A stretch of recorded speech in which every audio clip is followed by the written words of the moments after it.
Telepono, pinakamagandang imbensyon na nagawa. High-tech sa technology. Dahil pwede mong makausap ang isang tao kahit milya-milya ang layo nito. Halos kakambal na natin sa araw-araw nating pamumuhay. Maraming maganda ang dulot ng telepono. Pero paano kaya kung gamitin ito sa kalokohan at biktimahin ang kapwa nila gamit ang pagpapanggap, pagkukunwari, panloloko upang isahan ang kausap nila sa kabilang linya. Panoorin ninyo ang galaw nila, ang style sa panloloko, at tandaan ninyong mabuti upang hindi kayo maging biktima ng dugo-dugogang.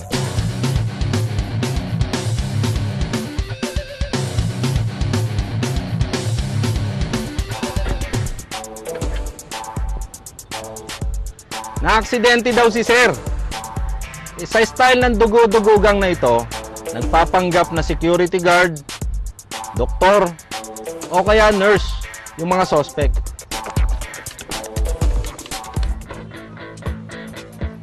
Hoy, bebang, tumayo ka naman dyan. Tumulong ka naman. Text ka ng text. Hoy, labandera ako noon. Hindi ako katulong. Saka mas nauna ako sa'yo ah. Ganun ba yun? Sagutin mo nga yun. Hello, good evening po. Sino po kailangan nila? Hello, Inday. Oh, taga Bonifacio Hospital to.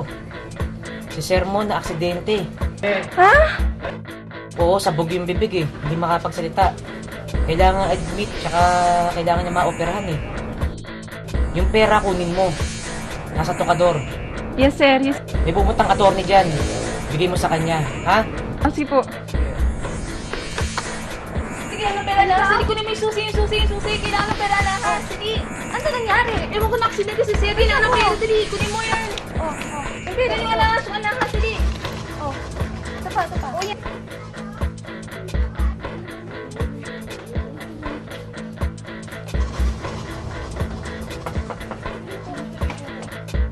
Ako nga pala si Attorney Reyes.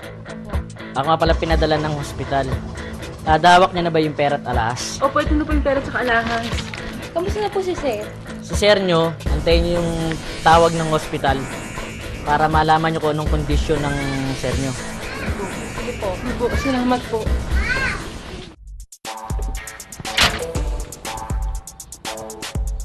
Naka-aksidente daw si Sir o nahuli ng pulis si Sir. Sa modus operandi na to, nagpapanggap na pulis yung mga suspect.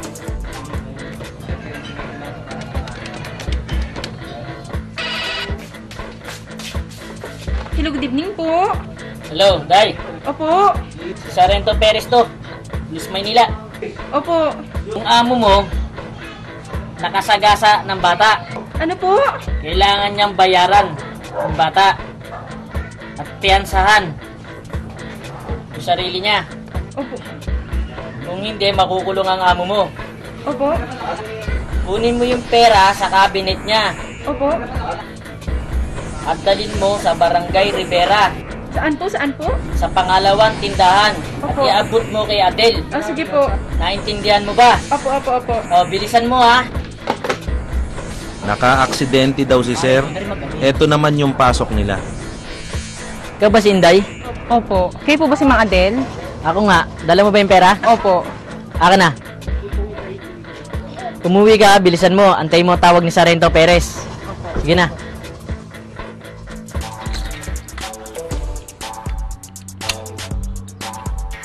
Para makakuha ng impormasyon, yung sindikato magpapanggap na miyembro ng National Statistics Office, NSO, o kaya yung barangay survey daw.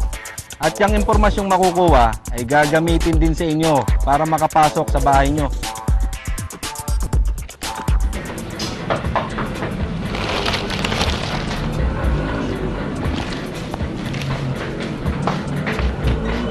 Po yun? Magandang umaga ho. Opo. Sa NSO ko, sa National Statistics Office, may iso-survey lang ho. Sige po, tuloy po kayo. Pwede ba akong malaman ang pangalan mo ni Mister? Rodel Bautista po. Si Mrs. O. Abigail Bautista po. Ilang taon na po si Mister? 57 po. Si Mrs. 48. Saan nagtatrabaho? Sa munisipyo po ng Pasig, Ilan po ang mga anak? 3 ho. Ilan ang nakatira sa bahay? Bali, 7 po kami dito. Salamat. Sige po. Pare. Oy, pare. Mga pala na survey ko. Ano balita? Ito, yung mga nakatira doon.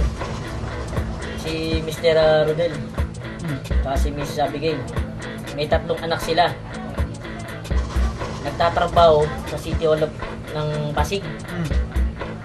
May 2 katulong. Sino nakausap mo? Yung katulong, tirahin natin sa Martes. Isa lang ang katulong. Okay, good. Dali lang. Bakit ho? Umaga. Andiyan si Kiro din. Ay, wala po eh. Si Ate Abigail. Ay, wala rin po. Sino sila? Nakababatang kapatid ni Kiro din. Si George. Ay, kuya! Pasok ko kayo! Tuloy ko kayo. Eto naman, Upo muna kayo. yung bogus na kamag-anak Mga bata. na bunga Ay, wala ng po bogus eh, na nasa survey. school. Sa Pasig City Hall pa ba nagtatrabaho si Kiro din? Ay, opo. Nagutom ako eh. Magluluto muna kayo, kuya. Teka, sandali. Pwede bang magpahinga muna ako sa taas pagod ako sa biyahe?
Ayon sa mga magicians, mas mabilis daw ang kamay kaysa sa mata.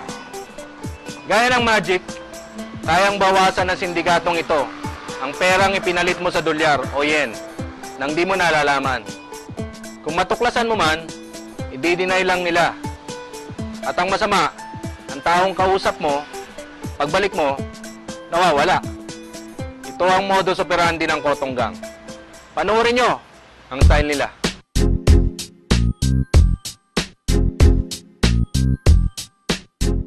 Ito yung ipit, cross type technique ng pangungutong.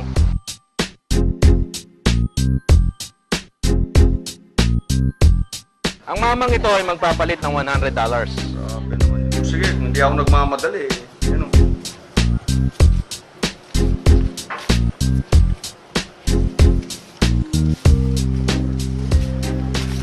Okay. 5,000. Okay na, okay na.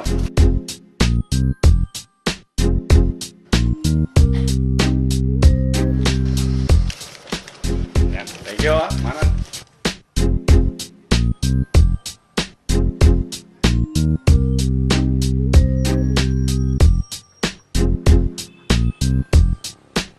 Nakita nyo kung paano na magic yung victim natin. Ito yung ginawa nila. Habang nagbibilang ng pera at masusing nanonood ang biktima, ayun, inipit na. Yan. Thank you, Ito naman yung ipit single type technique ng pangungutong.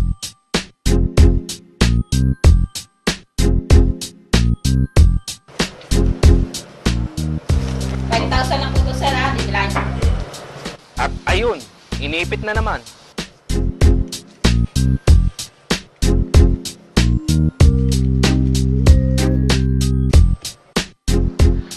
isang fake na 500 peso. Katunayan, minarkahan pa nga namin ito ng F. Pero tignan natin kung paano ito mapupunta sa kamay ng biktima.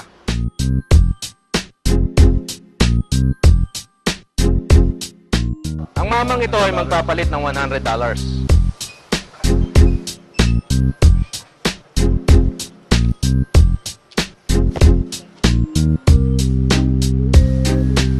Ayun, si fake.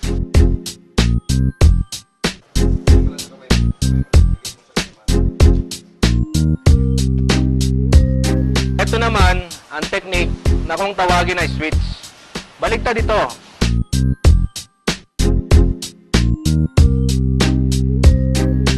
Ang biktima ang bibili ng dollars. Tingnan natin kung ano ang pwedeng mangyari sa inyo.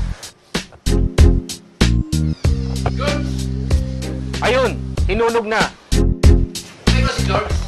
At sabay hugot ng fake.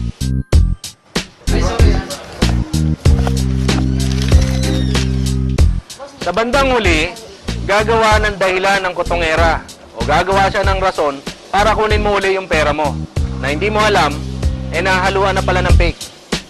Ang maipapayo ng pulis na palaban sa inyo, magpalit lang sa mga otorisadong palitan o kaya sa bangko.